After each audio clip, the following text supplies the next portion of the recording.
आधी रात में रोड पर रियलिटी टेस्ट।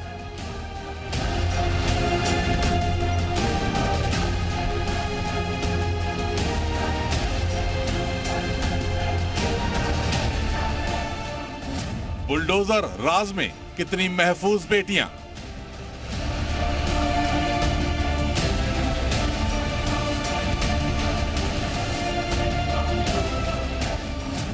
यूपी के कोने कोने से रियल रिपोर्ट।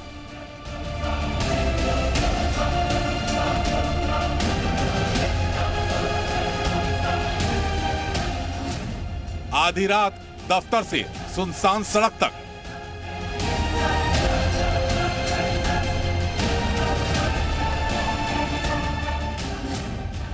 सुनसान सड़क क्या बेटियों की मुश्किल नगर।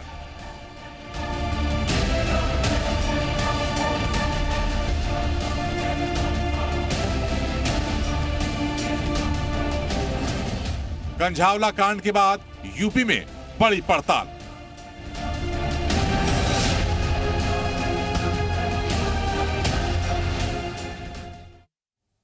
नमस्कार, हमारी खास पेशकश देख रहे हैं आप। आपके साथ में हूं दिव्या तिवारी। दिल्ली के कंझावला कांड ने हर किसी को दहला दिया, पूरी तरह झकझोर कर रख दिया। और एक बेटी के साथ नए साल की आधी रात में जब पूरी दुनिया, पूरा देश जश्न में डूबा था, तब ऐसा किसी विभत्स हुई घटना कि इंसानियत भी दहल गई। और जिसके बाद रात में अकेली लड़की की सुरक्षा को लेकर एक बार फिर सवाल उठे। जिन आरोपियों ने वारदात को अंजाम दिया वो तो कटघरे में है ही, साथ ही सिस्टम भी सवालों के घेरे में है। ऐसे में हमने यूपी के अलग अलग शहरों में रात में लड़कियों की सुरक्षा को लेकर पड़ताल की। सबसे पहले नोएडा और गाजियाबाद से ये रिपोर्ट देखिए।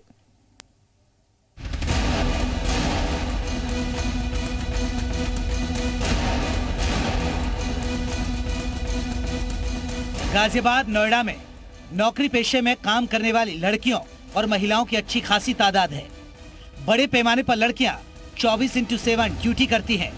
नाइट शिफ्ट से लौट रही लड़कियां अगर रात में सुनसान सड़क पर फंस जाती हैं, उन्हें कोई परेशानी होती है, क्या कोई मदद के लिए आगे आता है? क्या कोई पुलिस पीसीआर या पुलिस कर्मी गश्त पर होता है?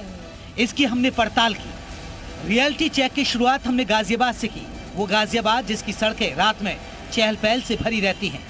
रात के 10:30 बजे हमारी रिपोर्टर ने गाजियाबाद के इंदिरापुरम में हालात को जाना। दिल्ली में हुए कंझावला कांड के बाद आज उत्तर प्रदेश के अंदर बेटियां जब घरों से बाहर निकल रही हैं, रात के करीब 10:30 बजे का वक्त हो चला है।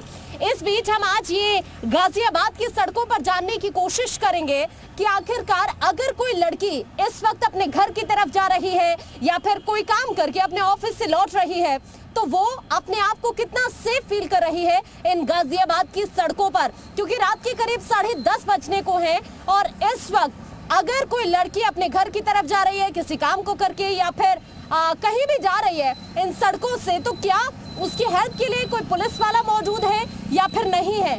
या अगर कोई भी उसकी स्कूटी खराब हो जाती है या कोई भी दिक्कत आती है और उसे किसी हेल्प की जरूरत है, तो क्या उसके लिए कोई अवेलेबल है या नहीं है? यही जानने की कोशिश आज गाजियाबाद की सड़कों से हम करने जा रहे हैं। गाजियाबाद में सुरक्षा को लेकर रात के वक्त जो पुलिस दावा कर रही है उसमें कितनी हकीकत है? क्या वाकई यहाँ पर जो गाजियाबाद की सड़कें हैं, गश्त के लिए पुलिस रात को नजर आती है या नहीं आती? या फिर इस वक्त अगर कोई लड़की बाहर है, अकेले यहाँ से ट्रेवल कर रही है, तो उसकी हेल्प के लिए क्या कोई अवेलेबल है या नहीं है? तो चलिए ये जानते हैं और आपको दिखाते हैं कि इस वक्त जब रात के करीब 10:30 बज रहे हैं तो गाजियाबाद में लड़की खुद को कितना सेफ फील करती है। तो चलिए मेरे साथ ये रियलिटी चेक करके हम आपको दिखाते हैं कि गाजियाबाद के हालात क्या है। स्कूटी से निकली हमारी रिपोर्टर ने स्कूटी खराब होने का बहाना किया। वो इंदिरापुरम की सड़क पर रात 10:30 बजे खड़ी हो गई, ये जानने के लिए कि क्या कोई अकेली लड़की के मदद के लिए हाथ बढ़ाता है। हमारी रिपोर्टर इंदिरापुरम की सड़क पर इंतजार कर रही थी। मिनट पर मिनट बीत रहा था और देखते ही देखते आधे घंटे का वक्त बीत गया। एक अकेली लड़की मदद के लिए इंतजार करती रही। अकेली वो सड़क पर खड़ी रही, लेकिन लोग गुजरते रहे, कोई मदद के लिए आगे नहीं आया और न ही कोई पुलिस पीसीआर वहां से गुजरी। तो देखिए, आपने देखा, अभी पहले मैं आपको टाइम दिखा देती हूँ। टाइम आप देखिए, इस वक्त 10:56 हो रही है। करीब 25 से 30 मिनट हम लोगों ने यहाँ पर वेट किया, ये जानने की कोशिश की कि अगर ऐसी सिचुएशन यहाँ पर किसी लड़की के सामने आ जाती है तो क्या कोई वैन पुलिस की यहाँ से गुजरती है या फिर नहीं, कोई पीसीआर यहाँ से गुजरती है कि नहीं। लेकिन इन 25 से 30 मिनट में मैंने ये देखा कि यहाँ से एक भी पुलिसकर्मी नहीं गुजरा।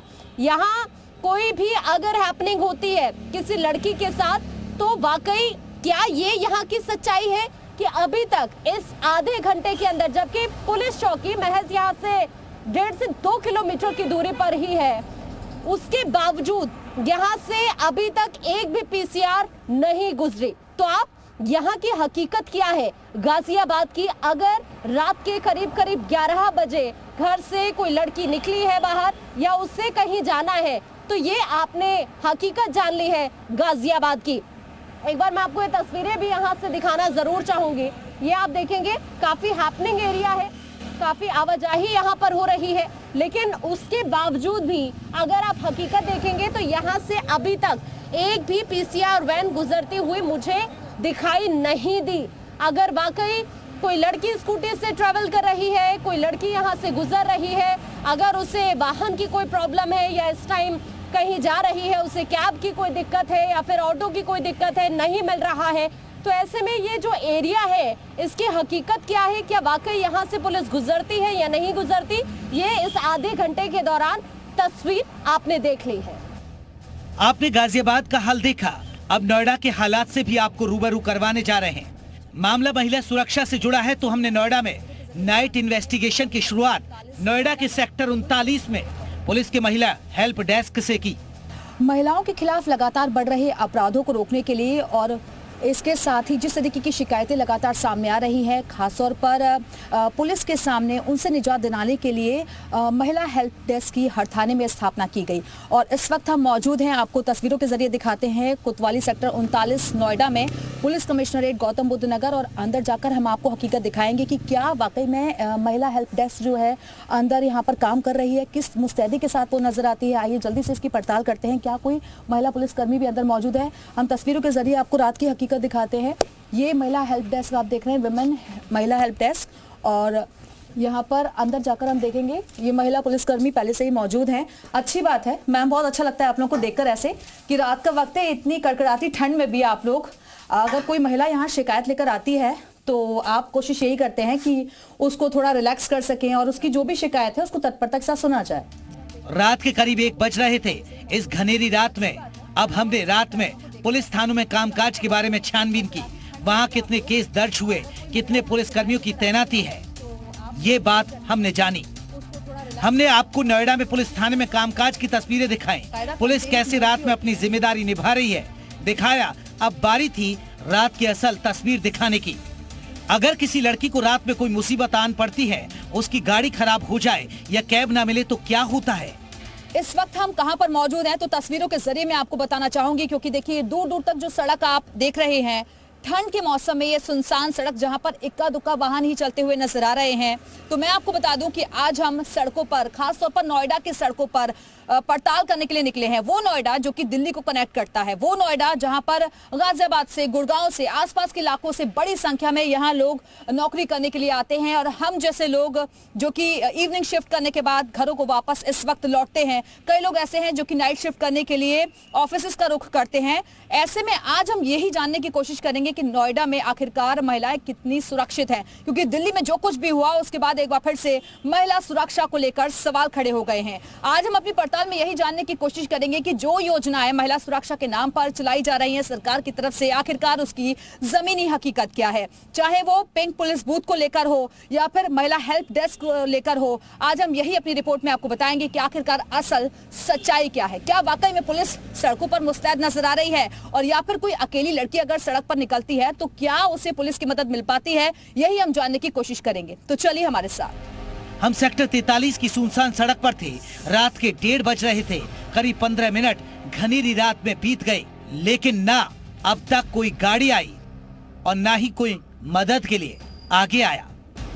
रात का तकरीबन 1:30 बजे का वक्त हो रहा है और अभी भी हम इस इंतजार में हैं कि शायद कोई वाहन आकर रुके और कोई पुलिस की गाड़ी या फिर आए और आकर पूछे कि आखिरकार इस सुनसान जगह पर एक लड़की क्यों खड़ी हुई है।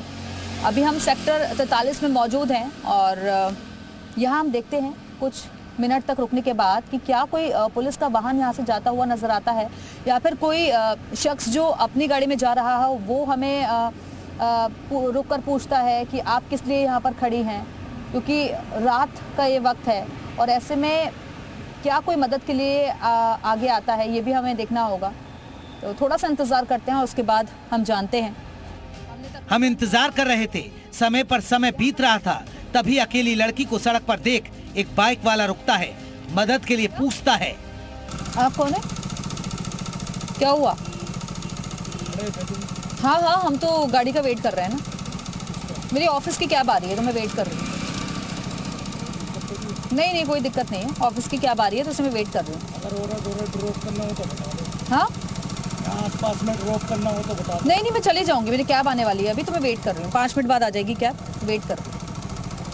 जब रिपोर्टर मदद के लिए मना कर रही है, ऑफिस की कैब का जिक्र करती है, फिर भी बाइक वाला जाने को राजी नहीं होता। थोड़े इंतजार के बाद बातचीत में अपने गंदे इरादे का इजहार कर देता है। क्या तो सेवा पानी हो वो बता। सेवा पानी? कैसा सेवा पानी? नहीं नहीं, आप चले जाइए, मैं चली जाऊंगी। हमारा तो रोज का ऑफिस से आना जाना ऐसे ही रहता है, आप चले जाइए, मैं चली जाऊंगी अपने आप। आने वाली है मेरी कैब। कोई दिक्कत तो नहीं? नहीं नहीं, कोई दिक्कत नहीं है, थैंक यू थैंक यू। जब बाइक वाले के मंसूबे कामयाब नहीं होते तो वो धीरे से सरकने में ही अपनी भलाई समझता है, लेकिन बाइक वाले का बर्ताव रात में अकेली महिलाओं की सुरक्षा पर सवाल खड़े करता है। और लगातार यहाँ से गाड़ियाँ निकल रही है, लेकिन आपने देखा एक शख्स मोटरसाइकिल पर सवार था और जैसे ही उसने मुझे देखा तो आकर पूछा कि आपको कोई दिक्कत परेशानी तो नहीं है और कहाँ आपको जाना है, मैं छोड़ दूँ? तो देखिए, अगर अकेली लड़की को कोई ऐसे सुनसान सड़कों पर देखता है तो वो, कई लोग तो मदद के इरादे से आते हैं, लेकिन कई लोग किस तरीके से सवाल करते हैं कि अगर कोई सेवा पानी हो, कोई मदद की दिक्कत हो तो हमें बता दीजिए, हम आपको ड्रॉप कर देते हैं अगर आपको कहीं जाना हो। तो आप समझ गए होंगे कि क्या वो कहना चाह रहा था इशारों में। लेकिन ये हाल है नोएडा का, उस नोएडा का जिस पर हम सुरक्षा की बातें करते हैं। हम ये कहते हैं कि हर वक्त अगर कोई मुश्किल में लड़की हो तो उससे मदद मिल जाएगी। बाइक वाले के जाने के बाद हम वेट कर रहे थे, तभी पुलिस की वैन पेट्रोलिंग करते हमारे पास आई। पुलिस कर्मियों ने पूछताछ की और घर छुड़वाने की बात कही। नहीं नहीं, जाना कहीं नहीं है। नहीं नहीं, कोई बात नहीं है, अभी कैब का वेट कर रहे हैं तो अब चले जाएंगे। आप गाड़ी जानते हैं? ये रुकी है बाइक घूम के, ये आदमी पीछे खड़े हैं। कौन से? ये गाड़ी जो आप खड़ी हुई। नहीं नहीं नहीं, इनको तो नहीं जानते। आप अपने आप को सुरक्षित समझ रहे हैं ना? हाँ हाँ। है? नहीं, अगर कोई हेल्प हमारी नहीं, लेकिन ये बहुत अच्छा लगता है कि आप लोग गश्त करते रहते हैं। नहीं, आप एक आदमी हमें लगे तो हमने देखा, मैंने आपको। हाँ, पुलिस की ओर से बढ़ा मदद का हाथ नोएडा पुलिस की पॉजिटिव पेट्रोलिंग की एक अच्छी पहल दिखाता है। पुलिस कर्मी लोगों की मदद के लिए कैसे रात भर एक किए हुए हैं, लेकिन क्राइम रोकना या लेडीज की सेफ्टी सिर्फ पुलिस का ही काम नहीं, सामाजिक जिम्मेदारी भी है। इसे रोकने के लिए व्यक्तिगत स्तर पर काम की भी ज्यादा जरूरत है। तो योजनाओं की पड़ताल करने के बाद एक बार फिर से आपको ये सड़क हम दिखाते हैं। रात का गुप्त अंधेरा है, ठंड बहुत ज्यादा है, लेकिन हमारी कोशिश यही थी कि हम आपको जमीनी हकीकत से रूबरू करवा सकें और जो योजनाएं चलाई जा रही हैं उनकी क्या हकीकत है वो भी बता सकें। तो महिला हेल्प डेस्क में तो कम से कम हमने देखा कि वहां पर मुस्तैदी नजर आ रही है। पीसीआर वैन की अगर हम बात करें तो पेट्रोलिंग लगातार, जिस एरिया में हम मौजूद थे, क्योंकि सेक्टर 43 में हम इस वक्त मौजूद हैं, यहाँ पर पुलिस की पेट्रोलिंग भी लगातार बराबर हो रही है। 12-12 घंटे की शिफ्ट ये लोग कर रहे हैं और सड़कों पर हाँ थोड़ा बहुत डर जरूर बना हुआ है, लेकिन उसमें भी आकर शख्स पूछ रहे हैं कि आपको कोई जरूरत तो नहीं है, कहीं आपको जाना तो नहीं है, छोड़ दे। तो कुल मिलाकर यहाँ पर माहौल ठीक नजर आ रहा है। लेकिन जितनी जिम्मेदारी पुलिस प्रशासन की बन जाती है, सरकार की बन जाती है, उससे कई बड़ी जिम्मेदारी आप लोगों की है कि आपको सचेत रहना है, सजग रहना है, जागरूक रहना है। नमस्कार। और अब बढ़ते हैं आगे। अंतर्राष्ट्रीय पटल पर देश की पहचान वाराणसी और आगरा में भी हमने रात में सुरक्षा को लेकर पड़ताल की और यहां की तस्वीर क्या कहती है, कितनी सेफ्टी दिखी, जरा गौर से देखिए।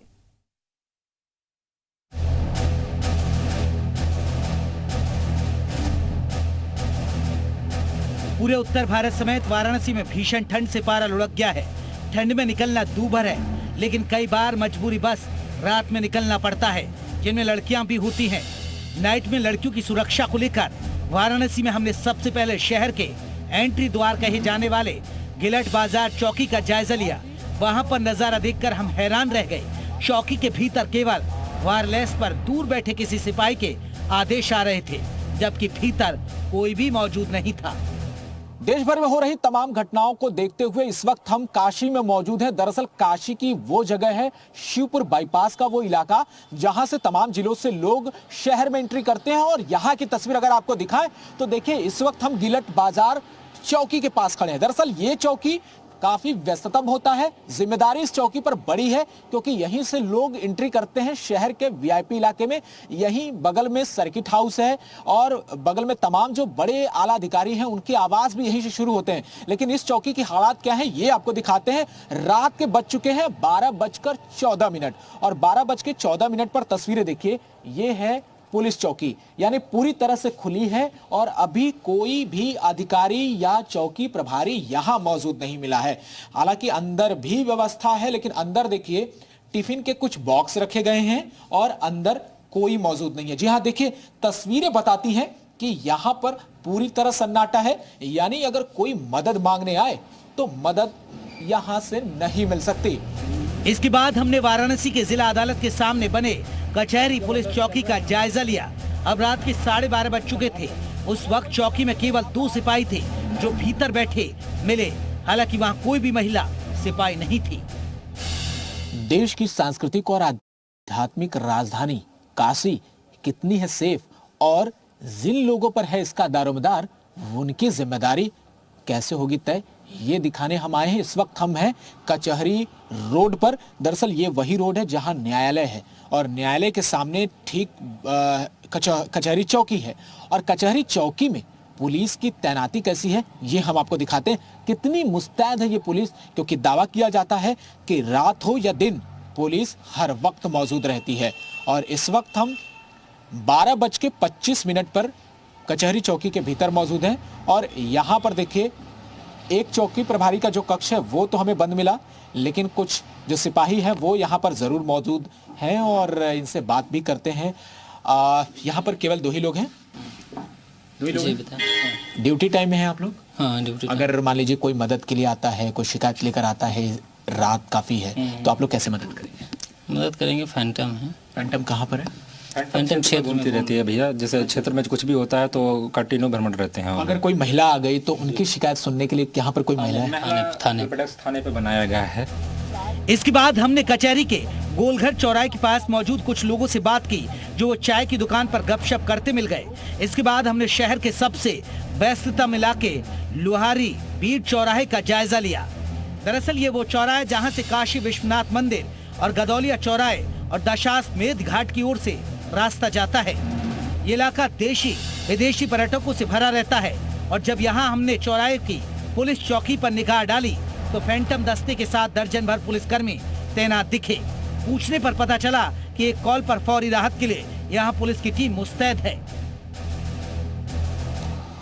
काशी में पारा गिर चुका है और 9 डिग्री सेल्सियस तापमान है। 12:43 हो रहा है। दरअसल आधी रात से भी ज्यादा का वक्त है और यही वो रास्ता है जहां से काशी विश्वनाथ मंदिर और गोदौलिया की तरफ रास्ता जाता है। लहुरा बीर चौराहे पर इस वक्त हमारी मौजूदगी है और यहाँ पर हमें फैंटम के साथ तमाम वो पुलिसकर्मी दिखाई दिए जो आधी रात में भी यहाँ मुस्तैद नजर आए हैं। यानी अगर सुरक्षा के लिहाज से बात करें तो लहुरा बीर चौराहे की ये जो पुलिस चौकी है, यहाँ पर भारी संख्या में लोगों की तैनाती दिख रही है, क्योंकि ये वीआईपी इलाका है। यहाँ से तमाम लोग जो है दर्शन भी करने जाते हैं और देर रात तक यहाँ आवागमन जारी रहता है। ऐसे में तमाम आप इन सिपाहियों को देख सकते हैं कि इनकी तैनाती इसी लोकेशन में की गई है। इनसे बातचीत भी करते हैं। अगर रात में किसी भी तरह की कोई घटना होती है तो उस पर आप लोग रिस्पॉन्स कैसे करते हैं? देखिए, मैं इस चेतन थाने का SHO हूँ और आप लोग मेरे चौकी इंचार्ज हैं। यहाँ पर हमारे रात में फैंटम दस्ते, PRV दस्ते और नाइट ऑफिसर्स रहते हैं, जो हमेशा यहाँ पर एक्टिव रहते हैं। जब भी कोई सूचना आती है सभी लोग तुरंत रिस्पॉन्स करते हैं। अब हम वाराणसी से इलाहाबाद जाने वाली GT रोड पहुँच चुके थे, जहाँ हमने चांदपुर चौराहे पर स्थित पुलिस चौकी पर पहुँचे तो वहाँ भी हमें 2 सिपाही मौजूद मिले। रियलिटी चेक के दौरान हमने वाराणसी के मंडुहाड़ी स्थित थाने के पास भी पुलिस के 2 जवान और 1 महिला पुलिसकर्मी मौजूद मिले। महिला हेल्प डेस्क केबिन में भी मौजूद मिली महिला पुलिसकर्मी। तो देखिए, हम ये महिला हेल्प डेस्क के पास ये देखना चाहते हैं। देखिए, एक महिला सिपाही यहाँ पर मौजूद मिली है। और आपकी यहाँ पर तैनाती है, रात में ड्यूटी करती है? लगी है ड्यूटी रात में। अच्छा, तो अगर कोई महिला शिकायत लेकर आती तो आप ही दर्ज करती हैं? यहीं पे आई। ठीक है। ठंड बहुत ज्यादा है, ऐसे में एहतियात के तौर पर आप क्या बरत रही हैं? मतलब जो शिकायत लेकर आता है उसको क्या वैसे शिकायत दर्ज कराती हैं या कोई प्रोसीजर है इसके लिए? नहीं, बस ऐसे ही शिकायत दर्ज होगी यहाँ पे। शिकायत दर्ज हो जाती है। और उनको मदद अगर करनी हो, उनको छोड़ने की व्यवस्था करनी हो, तो वहाँ गाड़ी से क्या कुछ व्यवस्था है इसकी? ये तो नहीं बता सकते। ताजनगरी आगरा में महिला सुरक्षा के दावों को परखने के लिए जी मीडिया की टीम रात 12:30 बजे निकली। शहर की लाइफलाइन कही जाने वाली एमजी रोड का जायजा लिया। सबसे बड़े व्यवसायिक क्षेत्र संजय पैलेस सूर सदन चौराहे से पड़ताल की शुरुआत की। हैरानी की बात यह थी कि सूर सदन से हरि पर्वत चौराया, सेंट जॉन्स चौराया, इमरजेंसी क्रॉसिंग से लेकर कलेक्ट्रेट क्रॉसिंग तक एक भी पुलिस टीम दिखाई नहीं पड़ी, न ही कोई पीआरवी दिखाई पड़ी। रात जैसे जैसे बीत रही थी, कोहरे की घनी चादर शहर को आगोश में ले रही थी। मगर एमजी रोड पर सुरक्षा को लेकर हमारी पड़ताल के दौरान सड़क पर पुलिस की तलाश जारी थी। हम धौलपुर हाउस क्रॉसिंग पार कर साईं की तकिया तक पहुंच गए और करीब 5 किलोमीटर चलने के बाद हमें पुलिस की एक PCR 007 नजर आती है। सूर सदन चौराहे से चलने के बाद एमजी रोड पर जब हम साईं की तकिया पर पहुंचते हैं तो PRV 007 हमें मिलती है। यहाँ पर खड़े हुए हैं हमारे साथ में। इनसे पूछते हैं कि किस तरीके से मुस्तैद हैं और किस तरीके से कॉल को ये पिक करते हैं। क्या नाम है आपको? मेरा नाम है दिनेश यादव। दिनेश जी, PRV 007 पर आप हैं जी। तो ड्यूटी का समय क्या रहता है? ऐसा हमारे यहाँ महिलाएं भी रहती हैं और ड्राइवर हमें 3 लोग रहे। महिला कॉल आते हैं तो खुद ही वो संभालती हैं, साथ में हम भी जाते हैं जी। और 15 मिनट के अंदर, जैसे हम तो वैसे 10-11 मिनट के अंदर पहुंच जाते हैं। और अब बात राजधानी लखनऊ और औद्योगिक राजधानी कानपुर की। दोनों शहरों के कोने कोने में जाकर हमारे रिपोर्टर्स ने रात में पड़ताल की और रात में पुलिस की क्या तैनाती रही और अकेली महिलाएं सड़क से गुजरने पर खुद को कितना सेफ फील कर रही हैं, इस रिपोर्ट में देखिए।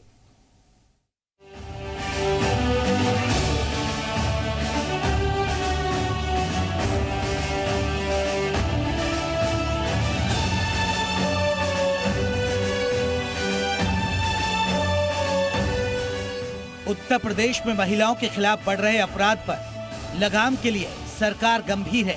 रात में लड़कियां और महिलाएं सुरक्षित अपने घर पहुंचे, ये सुनिश्चित करने के लिए चौकन्नी पुलिस हर पल तत्पर होने का दावा करती है। आपको राजधानी लखनऊ में पड़ताल दिखाते हैं। नवाबों के शहर के कई हिस्सों में हमारे रिपोर्टर ने महिलाओं से बात की, पिंक पुलिस बूथ पर पड़ताल की। आउटर लखनऊ तक हमने रियल रिपोर्ट जानी। लखनऊ के कैंट इलाके में केंद्रीय विद्यालय के सामने पिंक पुलिस बूथ पर हम पहुंचे। बूथ पर जहां ताला पड़ा हुआ था और तो और कोई पुलिसकर्मी दूर दूर तक नहीं था। राजधानी लखनऊ में रात के दौरान लड़कियां और महिलाएं इन सन्नाटी रोडों पर कितना ज्यादा सेफ है, ये जानने के लिए जी मीडिया की टीम रियलिटी चेक करने जमीन पर उतरी है।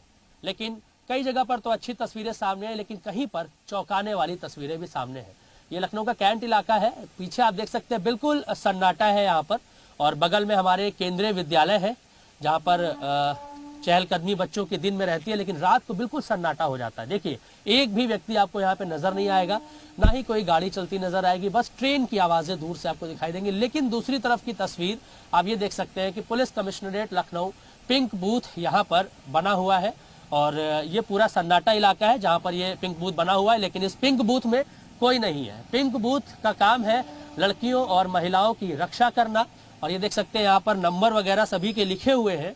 डीसीपी के, एडीसीपी के, एसीपी, प्रभारी निरीक्षक, चौकी इंचार्ज, सबके नंबर लिखे हैं। लेकिन सेफ्टी की अगर बात करें तो उसमें ये पिंक बूथ फेल नजर आता है। अब आपको आउटर लखनऊ का हाल दिखाते, वो चौराहा जहाँ से अयोध्या, सुल्तानपुर, रायबरेली और कानपुर को रास्ता जाता है, और जहाँ से लखनऊ में एंट्री होती है। सुरक्षा के नाम पर यहाँ पर बस एक छोटी सी पुलिस चौकी थी और उसमें एक पुलिसकर्मी मौजूद था। लखनऊ के शहीद पथ पर इस वक्त हम मौजूद हैं, और इस चौराहे से आप कई शहरों में जा सकते हैं। अपने कैमरा पर्सन चाहेंगे कि एक तरफ की तस्वीर दिखाएं। अगर आप हमारे दाहिनी तरफ वाली रास्ते से जाएंगे तो आप जाएंगे यहाँ से सुल्तानपुर, रायबरेली, कानपुर, और हमारी बाईं तरफ अगर आप जाएंगे तो आप देख सकते हैं हाईवे है और यहाँ से आप अयोध्या या फैजाबाद यहाँ से आप जा सकते हैं। लेकिन ये जो दूसरी